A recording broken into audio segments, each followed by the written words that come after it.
Welcome to Monk's Temple. Let me begin with a question that I want you to hold in your mind for the next few hours. It is a question that has haunted human beings for as long as we have had language, and it is a question that the Buddha spent 45 years answering, not with abstract philosophy, but with a radical, practical investigation into the nature of your own mind. Here is the question: why do you want? Not what do you want. Not when will you get what you want. But why does the mechanism of wanting exist at all? Why is your mind, my mind, every human mind, structured around a constant reaching? A constant, subtle, often invisible movement towards something that is not here, and away from something that is. Think about it for a moment. Right now, as you listen to this, there is likely some part of your mind that is reaching. Perhaps toward a future moment, a meal, a conversation, a rest. Perhaps away from a present discomfort. A worry, a fatigue, a vague restlessness that you cannot quite name. This reaching is so constant, so woven into the fabric of your experience, that you rarely notice it. It is like the hum of a refrigerator in a quiet kitchen. You only become aware of it when it suddenly stops. But here is the thing: the Buddha pointed to that is so radical, so counterintuitive, that it took the world centuries to unpack it. This reaching, this wanting, is not just a feature of your life. It is the engine of your suffering. Not the objects you want. Not the circumstances you find yourself in. But the very act of reaching itself. Now, if you have spent any time exploring Buddhist philosophy, you have likely encountered the second noble truth. Samadaya. The origin of suffering is craving. Tanha. Thirst. But what I want to do with you today is not just recite a list of doctrines. I want to take you on a journey that spans 2,500 years, from a cave in northern India to the bustling streets of your own life, to understand how one community of seekers grappled with this question of wanting, of preservation, of authority, and in doing so, created not one path, but three. We are going to explore the story of Buddhism's great fracture, the emergence of Theravada, Mahayana, and Vajrayana. Not as a dry historical event, but as a living, breathing reflection of the same tensions that live inside you. The tension between preserving what is sacred and adapting to what is new. The tension between the individual's liberation and the call to serve others. The tension between the slow, steady path and the desperate hope for a sudden breakthrough. Because the story of how Buddhism split is not just a story about monks arguing over rules. It is a story about how any living tradition, any relationship, any practice, any life, faces a fundamental choice. Do you protect the original form so strictly that it becomes rigid and breaks, or do you let the form change so fluidly that the core is lost entirely? The Buddha faced this choice himself. He left no successor. He wrote no books. He appointed no hierarchy. His final words, according to the tradition, were simple: all conditioned things decay. Strive on with diligence. In that single sentence, he handed his followers a paradox. He told them that everything falls apart, that is the nature of reality. And then he told them to strive. To work. To preserve. To continue. And in that tension between the acceptance of decay and the commitment to diligence, the entire history of Buddhism unfolds. Consider what this means for your own life. Everything you love will change. Everything you build will eventually crumble. Your body will age. Your relationships will shift. Your most cherished beliefs will be challenged. This is not pessimism. This is simply the way conditioned existence works. The Buddha was not complaining about this. He was pointing to it so clearly that you could finally stop pretending otherwise. And yet, he did not say, give up. He did not say, nothing matters. He said, strive on. Work with diligence. Not to prevent decay, that is impossible. But to wake up within it. To find freedom not by escaping the river of change, but by learning to swim. This is the heart of the Buddhist path. And it is why the story of Buddhism's fractures matters so much. Because every generation of practitioners has faced the same question: how do we keep this teaching alive without freezing it into something dead? How do we pass on what we have received without distorting it beyond recognition? Some communities answered by preserving the original forms with painstaking care. They memorized the texts. They followed the rules. They protected the tradition like a flame in a windstorm. Others answered by adapting, by translating the teachings into new languages, new cultures, new practices. They took the same flame and used it to light new fires. And others still answered by compressing the path, by developing methods that promise to accelerate the journey, to bring awakening into this very life. All three approaches came from devotion. All three came from love of the Dharma. And all three were convinced that the others were, in some way, mistaken. This tension, between preservation and adaptation, between tradition and innovation, between the slow path and the fast path, is not unique to Buddhism. Every living tradition faces it. Every relationship faces it. Every practice faces it. How do you honor the roots while allowing the tree to grow? How do you stay true to what you have received while remaining open to what is emerging? The early Buddhists did not have easy answers. Neither do we. But by tracing their journey, by sitting with them in that cave, by listening to their debates, by watching them fracture and flourish, we might find something that looks less like an answer and more like a way of being with the question itself. So let us go back to the beginning. Not to a philosophy. Not to a doctrine. But to a fire. It is the year 483 BCE. Northern India. The monsoon rains have ended, and the air is heavy with the smell of wet earth and wood smoke. On the outskirts of the town of Kushinagar, a funeral pyre still smolders. Inside that pyre are the remains of Siddhartha Gautama, the man who became the Buddha, the awakened one. 500 monks sit in complete silence inside a cave carved into a hillside in Rajagriha. They have gathered not to mourn, though surely grief is present, but to do something unprecedented. They must reconstruct, from memory alone, the entire teaching of a man who spent 45 years giving thousands of sermons, offering hundreds of thousands of words, all of which exist only in their minds. There are no recordings. There are no notes. There is no written backup. In this culture at this time, writing is not used for such sacred purposes.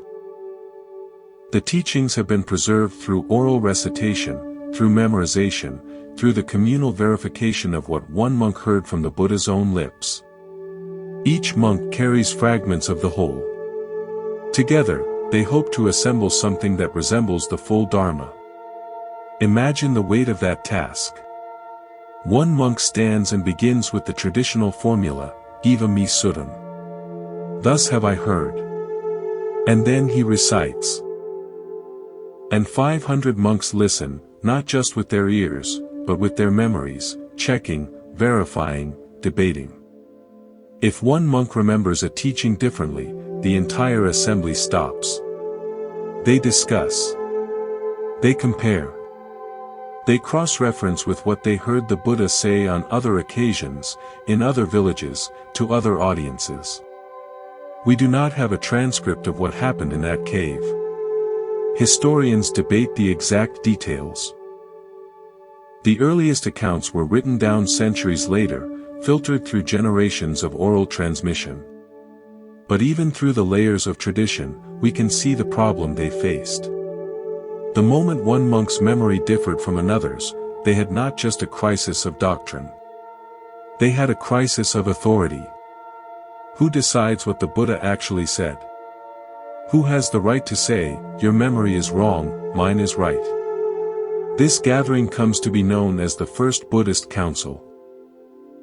And in the traditional telling, it is a triumph. The teachings are preserved. The Vinaya, the monastic code, is recited in full. The suttas, the discourses, are compiled into a coherent body.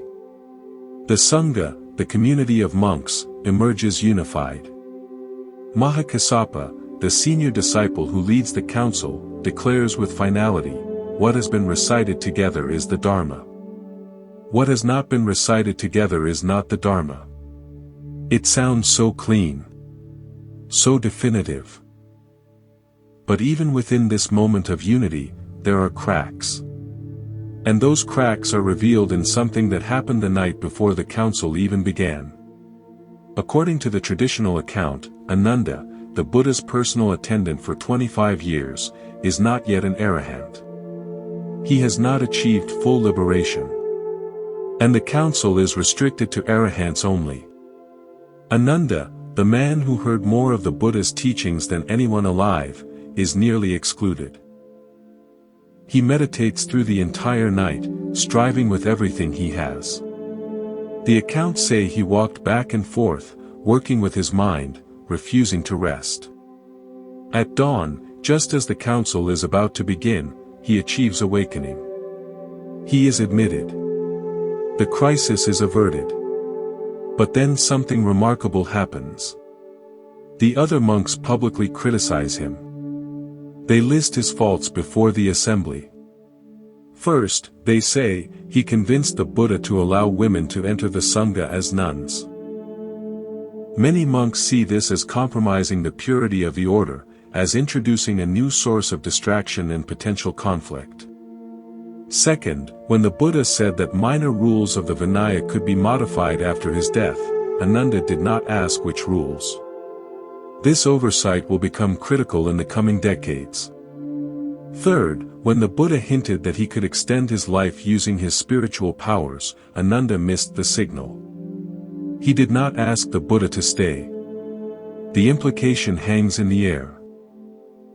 If Ananda had been more attentive, the Buddha might still be alive.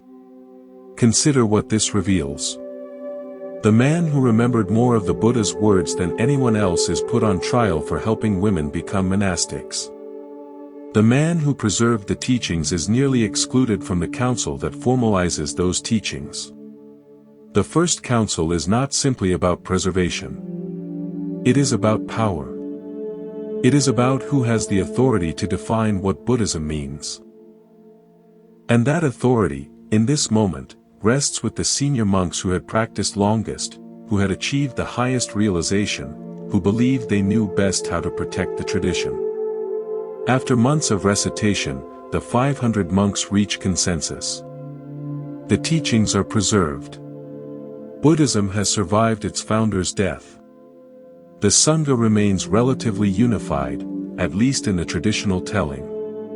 Mahakassapa's declaration draws a clear boundary around what counts as authentic. But here is what the boundary also does. It creates an inside and an outside. It establishes a standard against which all future teachings will be measured. And it plants a seed of exclusion, of orthodoxy, of the question that will haunt Buddhism for centuries: what happens to those who were not in the cave? What about the monks who heard different teachings? What about the nuns who were not allowed to attend? What about the lay people who never achieved arahantship? Whose memory counts? For about a century, the line holds. The Sangha remains relatively cohesive. Monks travel across India, spreading the same teachings, following the same rules, reciting the same suttas from the collective memory they carry. Without palm leaf manuscripts, without any written backup, the teachings survive through the sheer force of communal discipline. But Buddhism is spreading. It is moving into new climates, new cultures, new economic realities. The Vinaya, the monastic code, was designed for a very specific context, the monastic communities of northern India in the 5th century BCE. Every detail had its purpose. Every rule addressed a particular situation. But what happens when those conditions change? What happens when monks find themselves in hotter regions where salt must be preserved differently? What happens when the economy shifts and gold and silver become the standard means of support? What happens when new generations arise who never knew the Buddha, who never sat at his feet, who only know the teachings through the memories of others? These questions will explode at a place called Vesali. And they will explode over something so small, so mundane, that it almost seems absurd. A bag of gold coins. A cow horn filled with salt. A meal eaten at the wrong time of day. Small things. But small things, when they touch on questions of authority and authenticity, have a way of becoming very large indeed. It is the year 383 BCE. 100 years have passed since the Buddha's death. The Sangha has grown from a small community of wandering monks into a vast network of monasteries spanning northern India. Thousands of monks now wear the ochre robe. Hundreds of thousands of lay people offer support. The teachings that were preserved in that cave at Rajagriha have spread across the subcontinent, carried by generations of practitioners who never knew the Buddha personally. But success brings its own challenges. The Vinaya, the monastic code recited at the First Council, was designed for a specific world.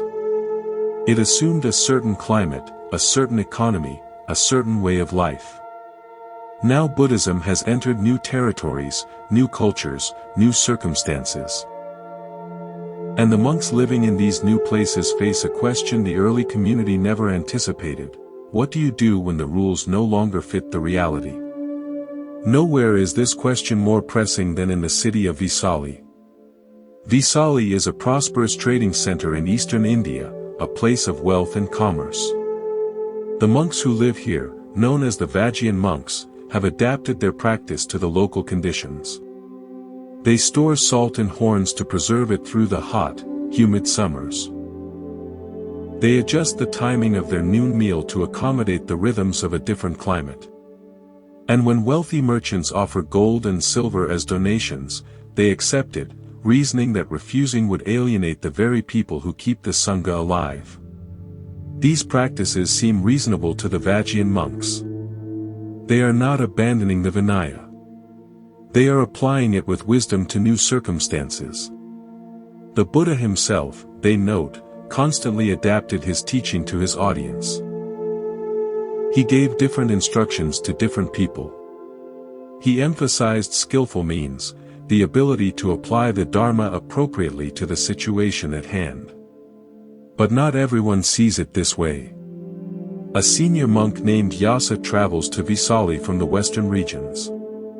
He enters a monastery and watches as a merchant places a bag of gold coins at a monk's feet. The monk accepts it with a smile. Yasa's expression darkens. According to the Vinaya recited at the First Council, monks cannot touch gold or silver. This rule is explicit, non-negotiable. In Yasa's eyes, this monk has violated the core of monastic discipline. He confronts the Vajrayana monks publicly. "You are violating the Vinaya," he says. "This corrupts the Sangha." The Vajrayana monks respond calmly. "You are misunderstanding the context. Supporting the Sangha through available economic means serves the Dharma. The Buddha taught us to use wisdom, not rigid adherence to rules designed for different conditions." Yasa refuses to back down. He argues that any modification creates a dangerous precedent. Today it is salt and gold. Tomorrow it will be the fundamental teachings themselves. The Vajrayana monks, seeing no resolution, expel him from their monastery. Yasa does not retreat. He travels across India, gathering elder monks who share his concern. He builds a coalition. He documents the 10 practices he considers violations. And he calls for a council, not to recite teachings this time, but to put the Vajrayana monks on trial. 700 monks gather at Vesali for the Second Buddhist Council. This is no longer a shared act of preservation. It is a legal confrontation inside the Sangha itself. Orthodox elders who trace their lineage back to the Buddha's closest disciples sit on one side. The Vajrayana monks, representing the new generation of practitioners, sit on the other. Each side is convinced they represent the Buddha's true intention. The debate continues for weeks. The orthodox position is clear: the Buddha created the Vinaya for specific reasons. The first council established authenticity. Any modification creates a precedent for further change. Our responsibility is preservation, not innovation. The Vajrayana position is equally clear. The Buddha constantly adapted his teaching. Intelligent application matters more than rigid adherence to rules designed for different conditions. The Dharma will die if it cannot respond to new contexts. Each side presents scriptural evidence. Each side appeals to the memory of the Buddha. Neither lacks devotion. Both want Buddhism to survive. One side fears corruption. The other fears rigidity. Both are responding to real problems. Finally, the council votes. The orthodox position wins. The 10 Vajrayana practices are declared violations of the Vinaya. The Vajrayana monks must cease these practices immediately. The Vajrayana monks refuse. They stand, turn, and walk out. This is the point at which disagreement hardens into lineage. The Vajrayana monks hold their own council with thousands of supporters. They call themselves the Mahasangha, the Great Assembly. The orthodox monks call themselves the Stavravada, the Way of the Elders. 2 councils. 2 versions of Buddhism. Both claiming the Buddha's authority. Both declaring the other mistaken. The Sangha has split. What followed reveals how deep the fracture went.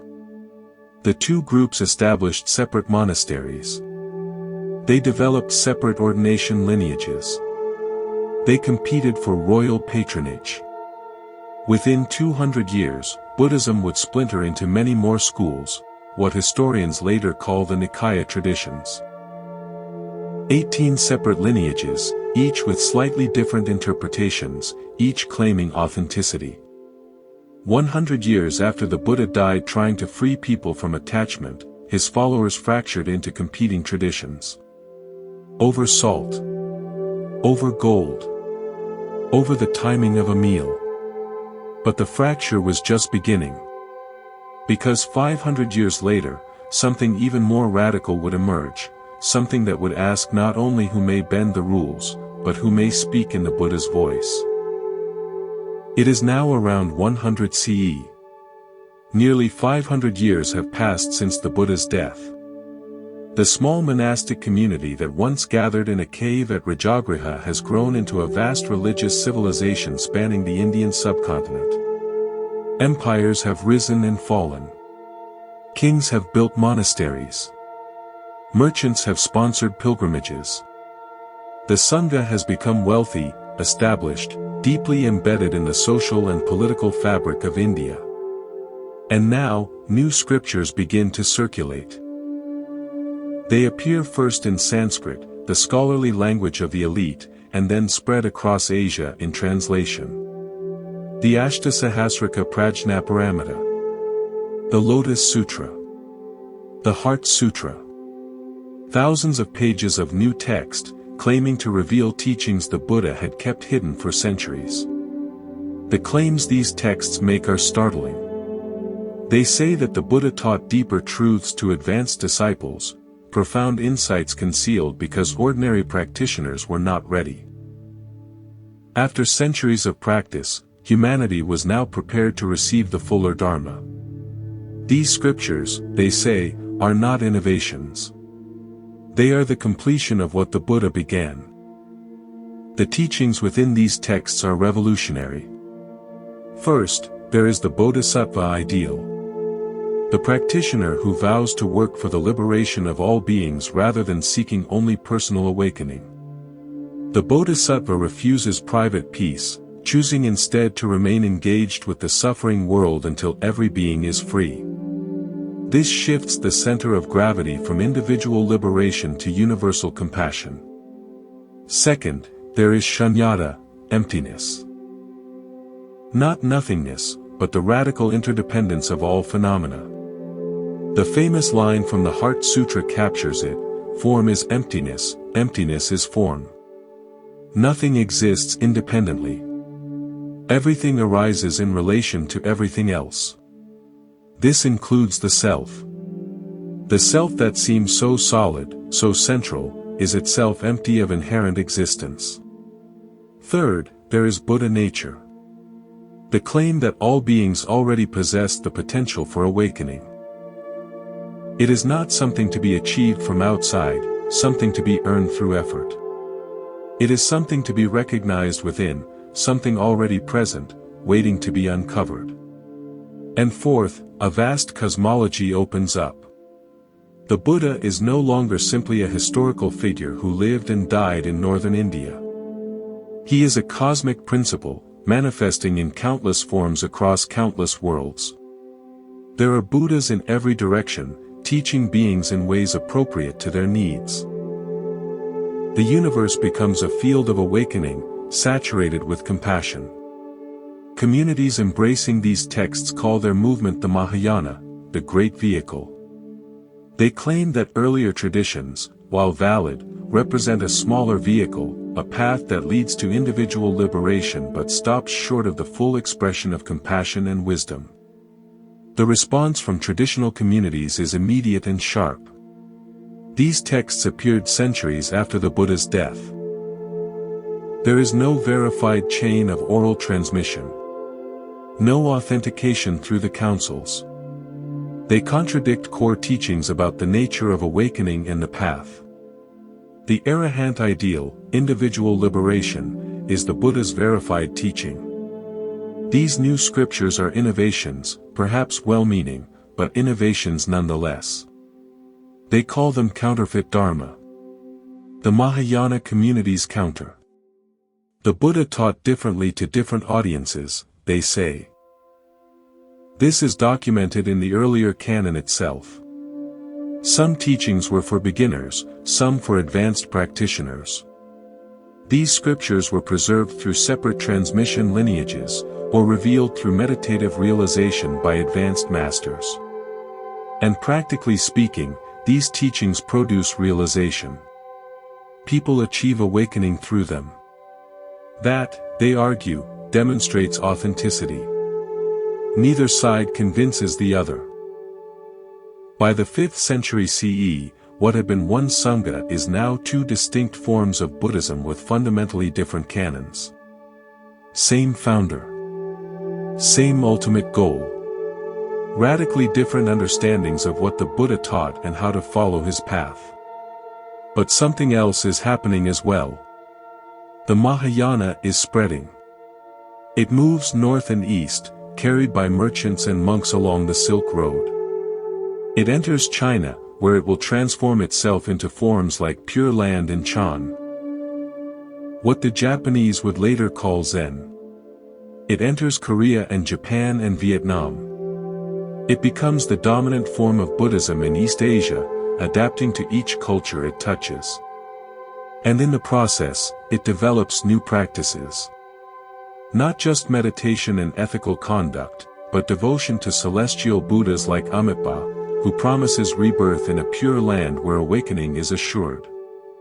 Not just sitting in stillness, but chanting the name of the Buddha as an expression of faith and connection. Not just gradual training, but sudden awakening, the recognition that enlightenment is not something you achieve over time, but something you realize in a single moment of clear seeing. The Mahayana is not a rejection of the early teachings. It carries them forward, but it also transforms them. It expands the canon, reimagines the goal, and opens the path to anyone who aspires to Buddhahood, not just to monks who seek individual liberation. But the story does not end here. Because even as Mahayana spreads across East Asia, another vehicle is emerging in India itself. One that will make an even bolder claim. One that will say enlightenment can happen not in many lifetimes, not even in this lifetime, but in this very body, this very mind, in this present moment. It is now the 7th century CE. Buddhism has been evolving in India for over 1,000 years. The monasteries are vast, wealthy, intellectually sophisticated. Scholars debate the finer points of philosophy in great universities like Nalanda, where thousands of monks study, teach, and practice. The Mahayana has become the dominant tradition, its scriptures revered, its bodhisattva ideal celebrated. But something new is stirring.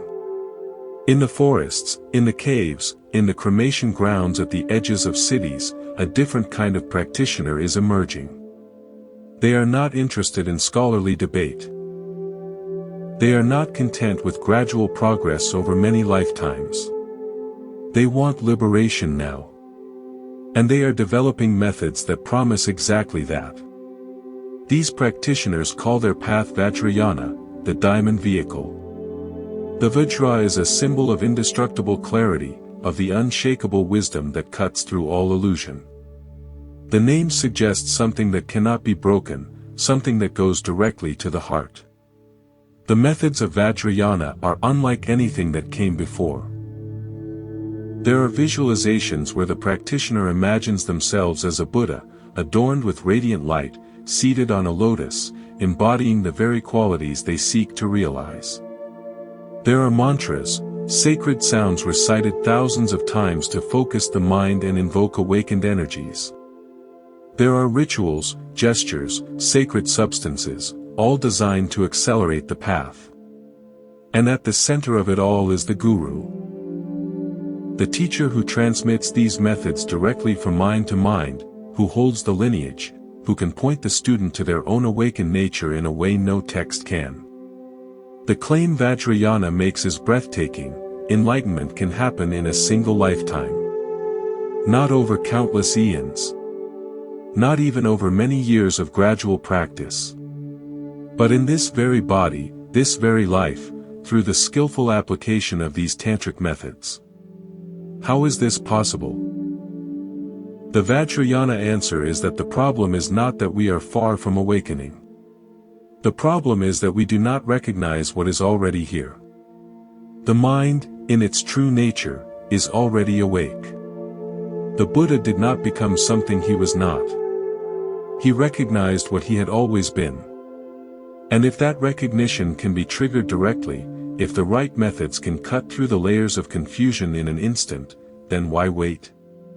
This is not a path for everyone.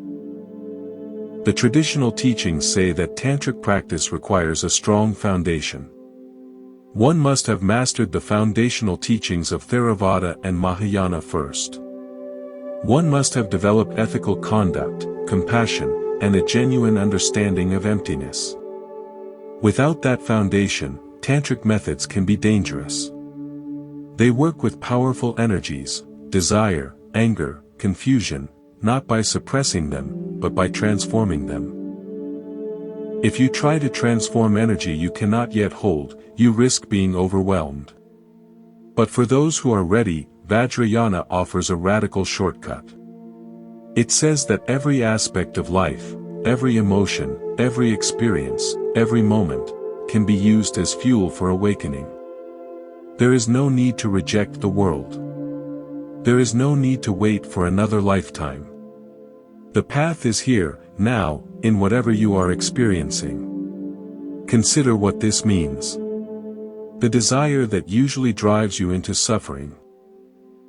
If you understand its true nature, it becomes wisdom. The anger that burns and destroys, if you see through it, it becomes clarity.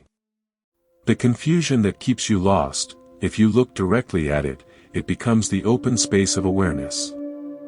Nothing needs to be thrown away. Everything can be transformed. This is the genius of Vajrayana. It does not ask you to become something other than what you are. It asks you to recognize what you already are. And it provides methods.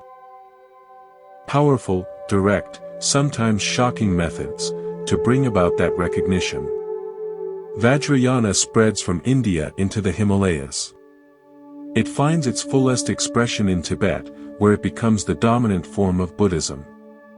The Tibetan masters translate the tantras, build the great monasteries, and develop lineages of practice that continue to this day.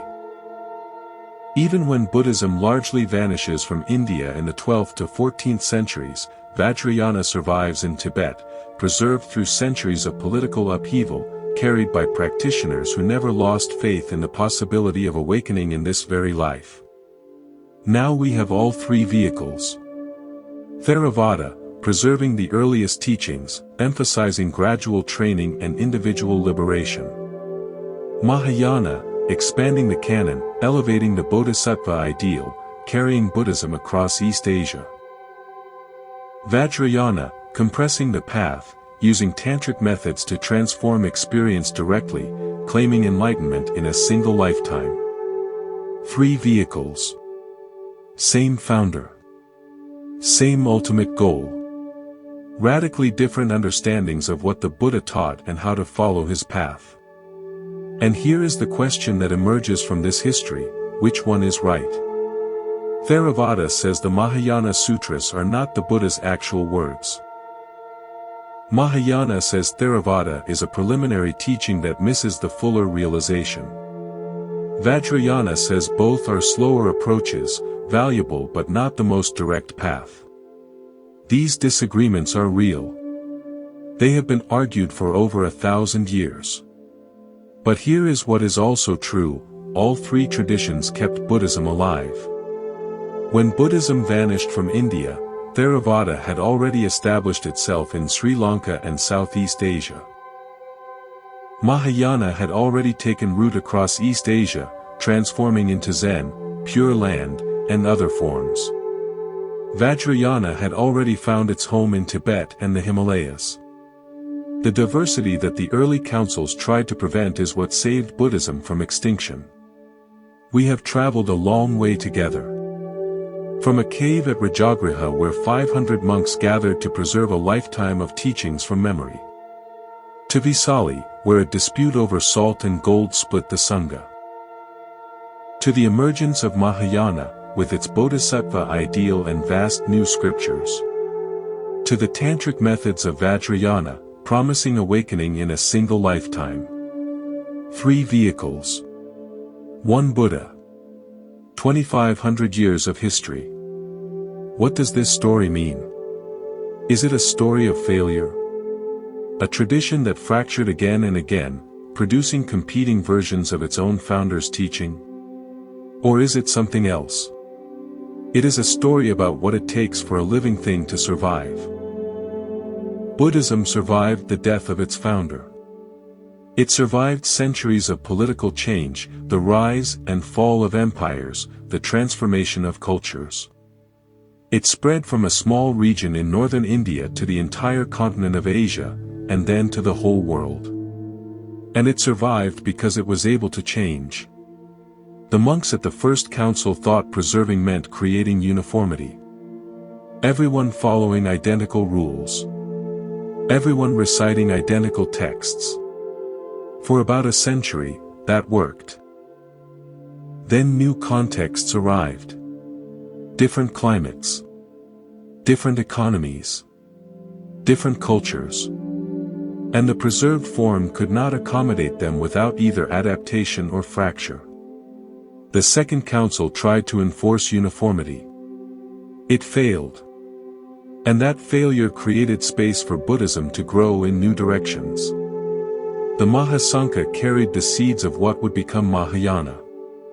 The Stavravada preserved the earliest texts with remarkable fidelity. Both streams kept flowing. When Mahayana emerged, it looked like a rupture. New scriptures, new ideals, new practices. But Mahayana did not reject the early teachings. It built on them. It expanded them. It translated them into languages and cultures the Buddha never knew. And in doing so, it carried Buddhism across Asia. Without Mahayana, Buddhism would have remained a regional tradition. With it, Buddhism became a world religion. When Vajrayana emerged, it looked like another rupture.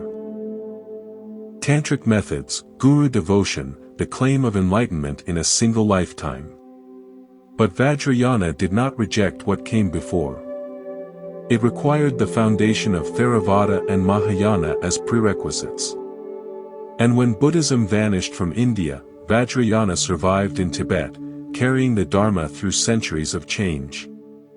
What one generation called corruption often became the form that survived somewhere else.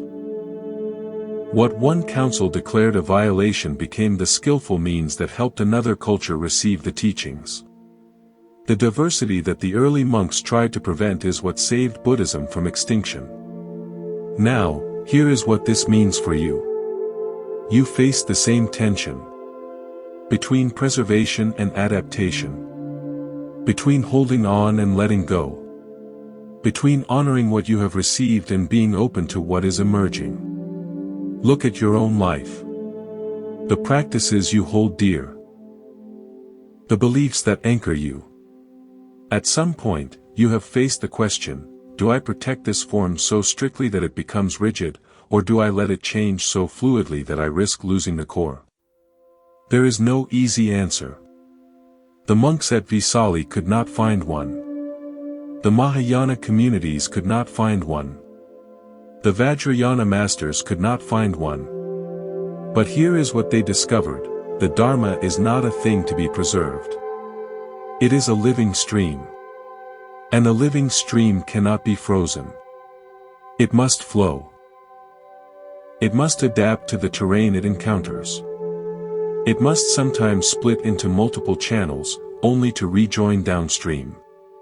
The early monks who preserved the teachings with such rigor were necessary. Without them, the stream would have dried up.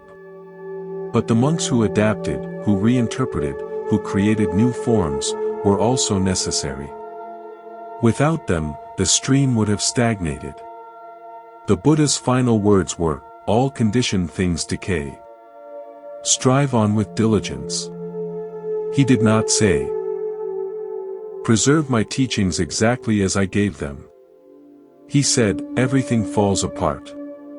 So work. Work with what is here. Work with diligence. Work with care."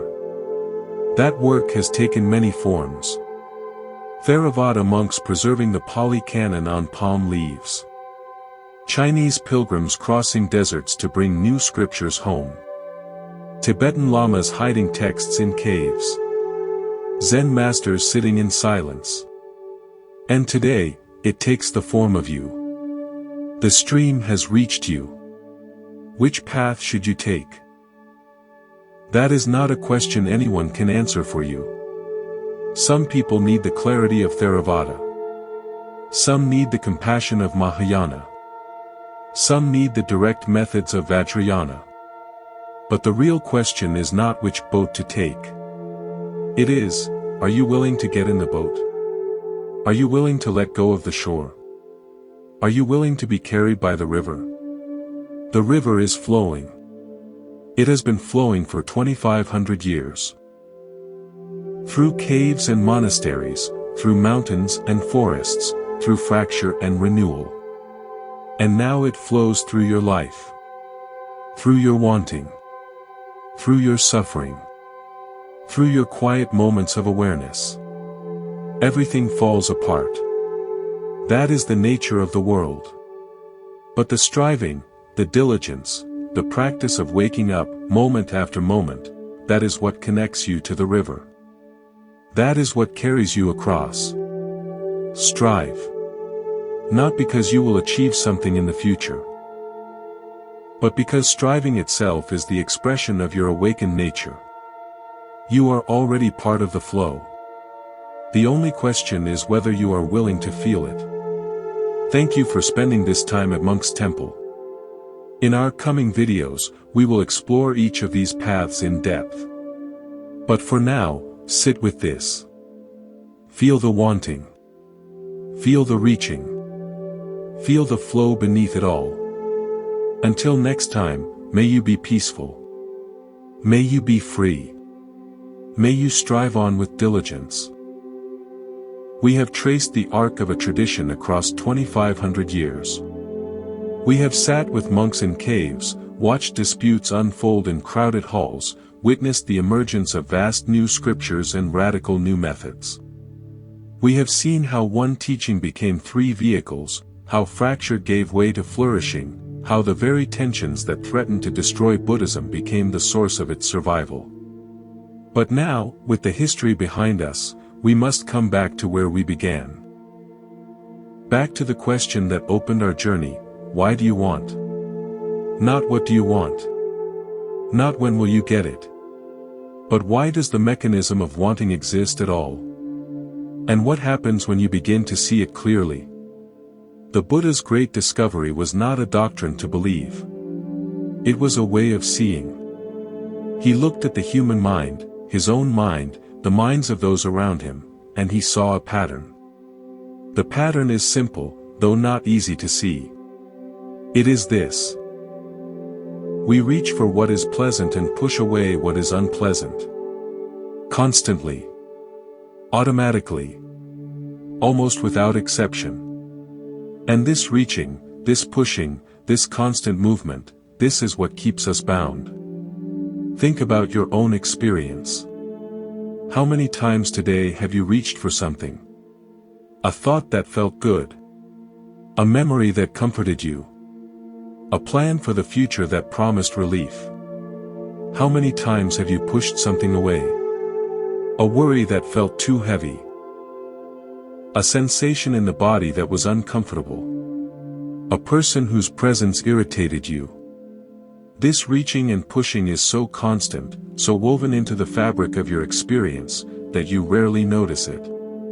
It is like breathing. It happens whether you pay attention or not. But here is what the Buddha saw that changed everything: this reaching is not necessary. It is a habit. A deeply conditioned habit, but a habit nonetheless. And habits can be seen. They can be understood.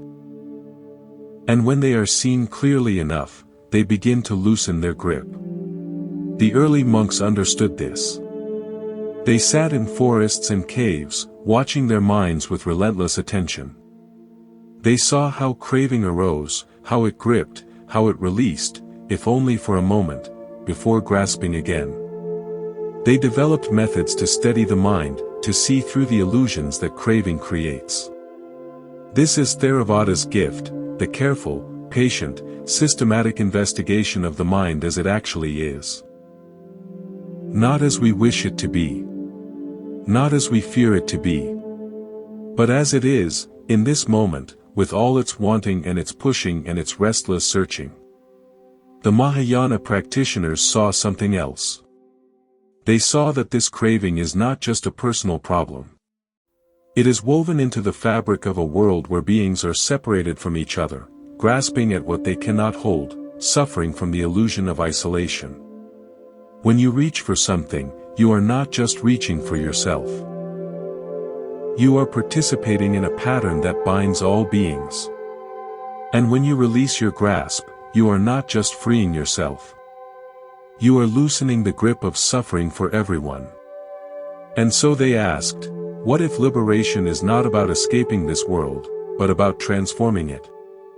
What if the path is not just your own freedom, but your deep, unbreakable connection to every being who suffers? What if compassion is not something you add to your practice, but the very heart of practice itself? This is Mahayana's gift, compassion that does not rest until all are free. The recognition that your awakening and the awakening of all beings are not two separate things. The Vajrayana practitioners went further. They asked, what if the craving itself, seen clearly, is not an enemy but a teacher? What if the energy of desire, freed from grasping, is the very energy of wisdom? What if there is nothing to reject, nothing to escape, nothing to become? Only what is already here, recognized in this very moment. This is a radical teaching. It says that you do not need to become someone else. You do not need to attain something you do not already have. The Buddha is not a distant ideal. The Buddha is what you are, when the clouds of grasping part. The energy that drives your craving, the raw life force of wanting, is not the problem. The problem is the grasping. The clutching. The desperate attempt to hold on to what cannot be held. When that grasping relaxes, the same energy becomes wisdom. This is Vajrayana's gift, the radical insistence that awakening is not somewhere else, but here, now, in whatever you are experiencing. 3 vehicles. 3 gifts. 3 ways of answering the same question. But here is what no vehicle can do for you. No tradition can walk the path in your place. No teacher can see for you. No scripture can live your life. The history we have traced is a history of human beings struggling with this question, finding their own answers, creating forms that could carry the Dharma to new lands and new generations. But now, the question passes to you. You do not need to become a monk in a cave. You do not need to memorize scriptures or master tantric rituals. You do not need to choose between Theravada, Mahayana, and Vajrayana as if they were competing teams. What you need is simpler, and also harder. You need to begin. You need to turn your attention toward your own mind and see what is actually there. Sit for a moment. Just sit. Feel the breath entering and leaving the body. Notice the thoughts that arise, the plans, the worries, the memories, the judgments. Notice the subtle wanting that underlies so many of them. The want for things to be different. The want for this moment to be other than it is. Do not judge it. Do not try to stop it. Just see it. Just feel it. This is the beginning of the path. Not a doctrine. Not a ritual. Not a lineage. Just this, turning toward your own experience with openness, with curiosity, with gentleness. Everything else, the counsels, the scriptures, the vehicles, is pointing toward this simple act. They are fingers pointing at the moon. Do not mistake the finger for the moon. The Buddha's final words were, "All conditioned things decay. Strive on with diligence. Everything falls apart. Your body. Your relationships. Your plans. Your certainties. This is not a tragedy. It is simply the nature of conditioned existence. But the striving, the diligence, the willingness to wake up, again and again, in the midst of decay, this is the path. This is what connects you to the river that has been flowing for 2,500 years. So strive. Not to become something you are not. But to recognize what you already are. Not to escape this moment, but to be fully present within it. Not to hold on to the boat, but to let the river carry you. You have the teachings now. Not as doctrines to believe, but as invitations to explore. Theravada's clarity. Mahayana's compassion. Vajrayana's directness. They are all available to you. Not as possessions, but as practices. Not as destinations, but as ways of walking. The path is not in the past. It is not in some distant monastery. It is here. In this breath. In this moment. In this heart that wants, and suffers, and longs for peace. The river is flowing. The question is only whether you are willing to feel it. May you walk with peace. May you rest in awareness. May you strive on with diligence. We have come to the end of our journey together. But in the way of these things, an ending is also a beginning. The history we have traced, from a cave at Rajagriha to the monasteries of Vesali, from the emergence of Mahayana to the tantric methods of Vajrayana, is not simply a story about the past. It is a mirror held up to your own mind. Because the same tensions that shaped Buddhism shape you. The desire to preserve what is sacred and the need to adapt to what is new. The longing for individual peace and the call to serve others. The wish for gradual progress and the hope for sudden transformation. These are not just historical forces. They are alive in you, in every moment, shaping how you see the world and how you move through it. So let us sit with this for a moment. Not as scholars examining a text, but as human beings reflecting on a life. Think about the things you hold most dear. Your relationships. Your practices. Your beliefs. The ways you have learned to make sense of the world. At some point, you have faced the question that faced the monks at Vesali. Do you protect what you have received so carefully that it becomes rigid, or do you let it change so much that it loses its essence? There is no permanent answer to this question. It must be asked again and again, in each new season of your life. What served you at 20 may not serve you at 50. What anchored you in one decade may become a cage in the next. This is not failure. This is growth. And growth requires the willingness to let go. Think about your own suffering. Not the abstract concept of suffering, but the actual experience of it. The moment when you wanted something you could not have. The moment when you lost something you thought was yours forever. The moment when your body, your mind, your circumstances refuse to conform to your wishes. In those moments, you have touched what the Buddha touched. You have felt the thirst. The reaching. The grasping at what cannot be held. Now think about what happened next. Perhaps you tried to push the pain away. Perhaps you tried to hold on to something that was already gone. Perhaps you looked for someone to blame, something to change, somewhere else to be. This is the pattern. This is the engine of suffering. Not the loss itself, but the reaching that follows it. The Buddha's genius was to see that the reaching is optional. Not easy to release, but optional. There is another way to meet loss, another way to hold pain, another way to be with what is. The Buddha's teaching is not about preventing loss.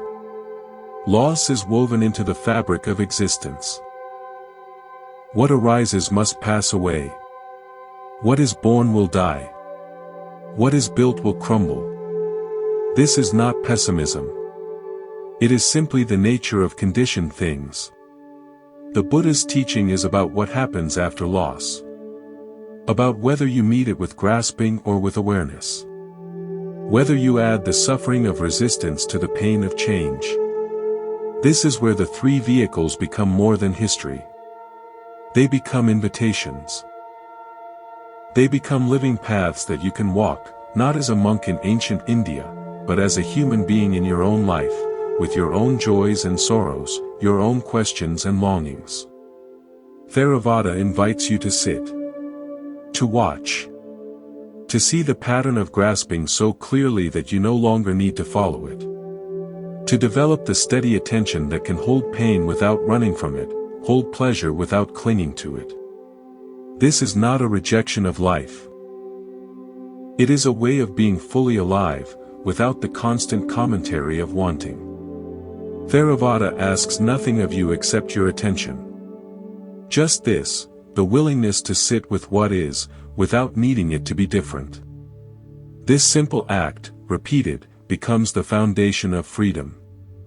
Mahayana invites you to open. To recognize that your suffering is not unique, not isolated, not something to be solved alone.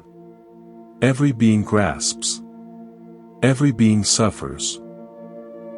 And in that recognition, your personal pain becomes a doorway to universal compassion.